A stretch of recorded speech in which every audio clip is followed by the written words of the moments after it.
Every time you loot gold, list an item, or craft a sword, you're not just playing a game. You're participating in the real economy.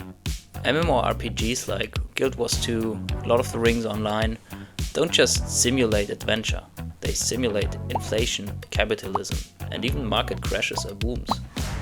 In this video, we'll break down how these virtual economies work, how they mimic real-world systems like central banks, supply chains, and price manipulation. Stay tuned. In the real world, economies are systems of exchange, money for goods and services.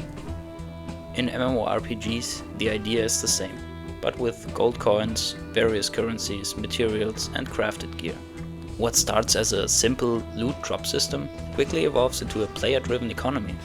And when players have the freedom to buy, sell, and trade, economic theories get tested in surprising and sometimes broken ways. First, let's talk about inflation. In most MMOs, gold enters the economy every time a monster drops loot or a quest rewards a player. But unlike in the real world, there is no central bank to balance how much money there exists. The result? Massive inflation. As more gold floods the market, the value of currency drops and prices skyrocket. Just like in real economies, when too much money chases too few goods, the cost of items like rare materials or top-tier gear goes through the roof. In Runes of Magic, for example, inflation got so bad that players couldn't even sell items, not because they were worthless, but because the game literally couldn't count that high. The gold cap per player is 1 billion. You are forced to create additional characters just to store the gold needed for one piece of equipment. And this piece of equipment can't even be traded on the auction house where it's safe to trade. This is where inflation starts breaking the structure of a game. Because of this problem, players in most MMORPGs can rely on alternative currencies as more stable options. For example, premium currency, tokens collected in dungeons, or acquired by daily quests. These currencies can only be gathered in a limited amount or via real-world money, which results in a more constant value of the currency. Real-world parallels to more inflation-proof currencies like these would be reserve currencies of countries, or in some cases even commodities like gold, silver, etc. Today even cryptocurrencies. But how can we deal with this creeping threat of inflation? In real life, central banks take care of the inflation in their respective economic sphere. To combat inflation in MMOs, developers introduce gold sinks. These are ways to remove money from the economy. In most games, these money sinks come in form of equipment repair, mounts, consumables, guild fees, cosmetic upgrades, and most importantly, auction house fees. These mechanics can be compared to taxes or central bank rates in real economies. They keep inflation in check and slow down the endless flow of currency. Given that players do not generate more gold from farming than gold is removed via gold sinks, inflation can be kept at bay. So basically, it is on the devs to determine the speed and the intensity of inflation by adjusting the gold sinks to the farmed currency amount. The problem is, gold sinks are just not fun for the player, and in some cases they can even be avoided by the player, for example by just crafting potions on your own instead of buying them from a vendor. This basically leads to an inflationary environment in most MMORPGs, which is not necessarily a problem if it doesn't get out of hand. To bring this example back to the real world, in a healthy economy the sweet spot for inflation is usually around 2%. Sure, this 2% rate can't be applied to games, because in games economies evolve much faster and less sustainable. But it shows that a slight inflation is promising. In MMORPGs, the economy is driven by supply and demand, just like in the real world. Players harvest resources, farm items, and sell them on the auction house, essentially a stock market for gear and materials.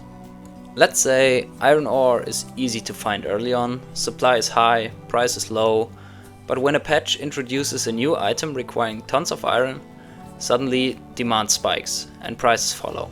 To make it easier to grasp, In Guild Wars 2, every time a new legendary weapon is added to the game, demand for materials like ectoplasm and T6 materials, which are used for these legendaries, spike.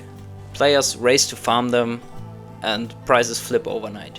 This mirrors real-world commodity markets, where prices are dictated by availability and consumer need.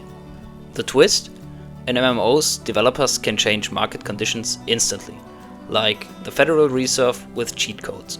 Where there are complex political structures and global events in real life, developers can instantly change economic policy.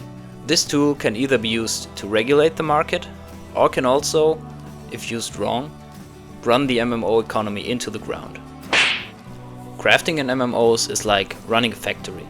Raw inputs go in, value comes out. Time, skill, and specialization all matter, just like in real-world supply chains. High-end crafted gear or buff food sometimes takes hours of resource gathering and previous specialization in the specific crafting discipline. This reflects labor value. And just like in the real world, players can outsource this labor, hiring gatherers or buying raw materials from others. So basically, crafting is your 9-to-5 job, and flipping items on the auction house is trading stocks. This is also the part where it gets nasty when bots come into play. Since bots don't consume any time of a real player, their labor is basically free. This results in free capital for the player taking advantage of the bot without putting in any real labor. The result is the same as when a currency gets printed.